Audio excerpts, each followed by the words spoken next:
성불하십시오. 공심사입니다. 요즘 사람들은 왜 이렇게 인간관계가 단절되고 고립되고 외로움을 느끼는 걸까요? 가족이 있어도 외롭고, 친구가 있어도 외롭고, 직장에 사람이 많은데도 고독을 느끼는 이유는 무엇일까요? 혹시 여러분도 느끼고 계신가요? 예전엔 자연스럽게 이어지던 인연이 요즘은 너무 쉽게 끊어지지 않습니까? 연락도 줄어들고 만나기도 어려워지고, 만나면 어색하고 괜히 벽이 느껴지고, 분명 사람이 많은데 누구와도 깊이 연결되기 어려운 시대. 이 질문이 요즘 우리의 마음을 가장 힘들게 하고 있습니다. 먼저 한 가지 말씀드리고 싶습니다. 여러분이 고독을 느낀다고 해서 여러분이 잘못 살아온 것이 아닙니다. 인간관계가 점점 끊어지는 것은 여러분 개인의 문제가 아니라 우리 모두가 함께 겪고 있는 시대적 현상입니다. 불교에서는 이런 현상을 업과 인연의 변화로 설명하기도 합니다. 그러면 불교에서는 왜 이런 시대가 왔다고 말할까요? 그 이유를 하나씩 이야기해 보겠습니다. 먼저, 현대사회의 가장 큰 특징은 속도입니다. 빠르게 움직이고 빠르게 소비하고 빠르게 잊어버립니다. 물건만 그런 것이 아니라 사람까지도 그렇게 소비됩니다. 연인이든 친구든 직장 동료든 조금만 마음이 불편해도 금방 멀어지고 조금만 생각이 다르면 금방 끊어지는 시대입니다. 불교에서는 이것을 마음의 번뇌가 빠른 속도로 움직인다고 표현합니다. 탐욕, 성냄, 어리석음이 과거보다 훨씬 빨리 증폭되고 빨리 식고 빨리 사라집니다. 그만큼 관계도 오래 버티지 못합니다. 조금만 부딪혀도 금방 무너지고 조금만 상처받아도 금방 관계를 접어버립니다. 과거에는 어떠했습니까? 옆집에 누가 사는지 다 알았습니다. 아침에 나가면 옆집 아저씨와 인사를 나누고 저녁에 들어오면 옆집 아주머니가 반찬 하나를 건네주곤 했습니다. 김장철이 되면 동네 사람들이 모여서 함께 김치를 담그고 누가 아프면 돌아가며 병문안을 갔습니다. 아이들은 옆집, 그 옆집을 자유롭게 드나들며 놀았고 어른들은 마당에 모여 앉아 이야기꽃을 피웠습니다. 그때는 관계가 불편해도 쉽게 끊을 수 없었습니다. 매일 마주치니까요.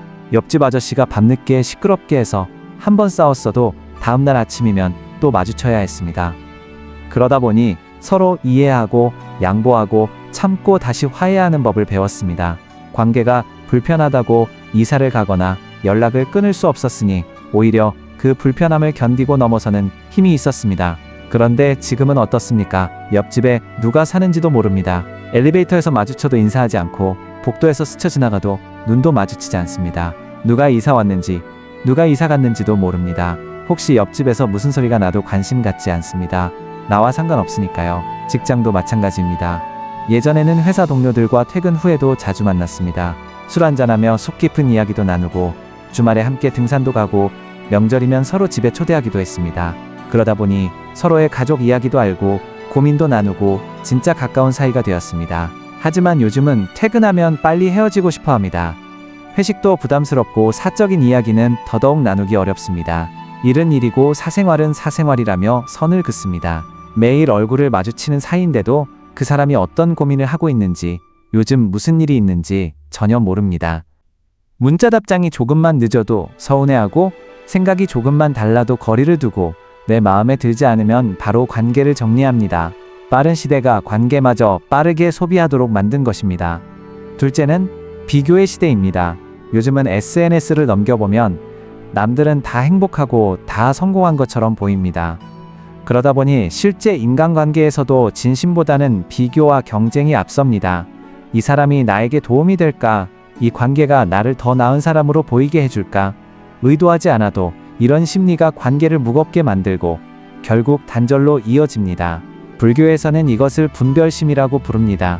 사람을 있는 그대로 보지 못하고 비교하고 판단하고 나누고 계산하는 마음, 이 분별심이 깊어질수록 관계는 자연스럽게 약해집니다. 관계가 손익계산서처럼 변해버린 것입니다. 셋째는 마음의 여유가 사라졌기 때문입니다.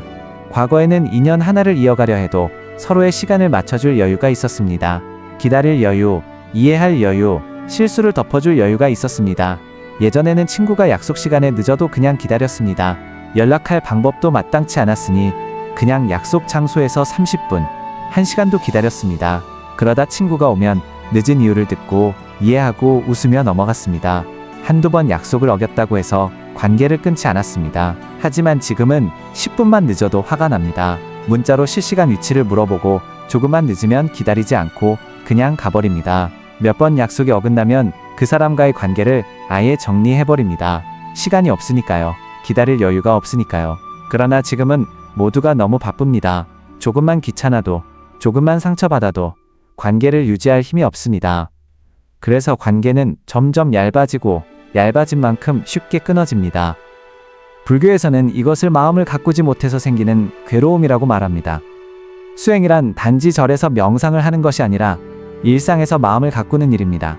상대의 부족함을 받아줄 마음, 내 아집을 내려놓을 마음, 서로 다름을 인정하는 마음이 수행입니다. 그 마음이 사라지니 고독이 더 깊어집니다. 네 번째는 관계에 대한 기대와 환상이 과거보다 훨씬 커졌기 때문입니다. 우리는 관계를 맺을 때 상대에게 많은 것을 기대합니다. 이 사람은 나를 이해해 줄 거야. 이 사람은 나를 실망시키지 않을 거야. 이 사람과는 영원히 좋은 관계를 유지할 거야. 이런 기대가 클수록 그 기대가 깨졌을 때의 실망과 상처도 커집니다. 부처님은 모든 것은 무상하다고 말씀하셨습니다. 편하지 않는 것은 없습니다. 사람의 마음도, 관계도, 인연도 모두 변합니다. 그런데 우리는 관계만큼은 변하지 않기를 바랍니다. 변하지 않는 것을 바라는 순간 괴로움이 시작됩니다. 관계가 끊어진 것이 아니라 변하지 않기를 바라는 집착이 우리를 괴롭게 하는 것입니다. 다섯 번째는 나를 중심으로 모든 관계를 판단하기 때문입니다. 내가 주는 만큼 받아야 하고, 내가 배려하는 만큼 상대도 배려해야 하고, 내가 먼저 인정받고 싶고, 내가 먼저 사랑받고 싶습니다. 나를 중심에 둔 마음이 관계를 무겁게 만듭니다. 불교에서는 이것을 아상, 즉 나라는 생각에 사로잡힌 것이라고 말합니다. 나라는 경계를 세우고 그 경계 안에서만 관계를 바라보니 조금만 내 마음에 들지 않아도 상처받고 조금만 내 생각과 달라도 멀어지는 것입니다. 나라는 틀을 내려놓지 않는 한 어떤 관계도 편안할 수 없습니다. 여섯 번째는 업의 변화입니다. 불교에서는 인간관계도 업의 흐름 속에 들어있다고 말합니다. 전생의 업에 따라 이번 생에서 가족이 되고 친구가 되고 인연이 되지만 업이 닿으면 자연스럽게 멀어지고 끊어지고 각자의 길을 가게 됩니다. 아무리 노력해도 한쪽이 계속 멀어지는 이유는 그 인연이 이미 닿았기 때문일 수도 있습니다. 인연이 닿은 사람에게 매달리면 괴로움만 커집니다. 억지로 이어가려 하면 더 큰 상처가 생깁니다. 업이 닿은 인연은 놓아주어야 합니다. 그것이 자연스러운 흐름입니다. 붙잡으려 할수록 더 멀어지고 놓아주려 할수록 오히려 편안해집니다. 일곱 번째는 고립이 더 이상 특별한 사람만의 문제가 아니라 현대 사회 전체가 겪는 시대적 병이기 때문입니다. 혼자 사는 사람이 늘어나고 가족의 형태가 변하고 직장 문화도 변했습니다. 누군가에게 기대거나 의지하는 것이 어려워졌고 관계를 맺는 방식도 변화했습니다.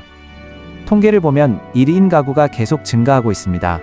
결혼을 하지 않는 사람도 늘어나고 자녀를 낳지 않는 사람도 늘어나고 직장에서도 개인주의가 강해지고 있습니다. 이것은 개인의 선택이기도 하지만 동시에 시대가 만들어낸 흐름이기도 합니다. 여러분이 외로운 것은 여러분의 탓이 아닙니다. 이 시대를 살아가는 우리 모두가 함께 겪고 있는 업의 흐름입니다. 그러니 자책하지 마십시오. 나만 이렇게 외로운 것이 아닙니다. 우리 모두가 함께 겪고 있는 시대의 아픔입니다. 그렇다면 불교는 이런 시대에서 우리가 어떻게 살아야 한다고 말할까요? 답은 의외로 단순합니다.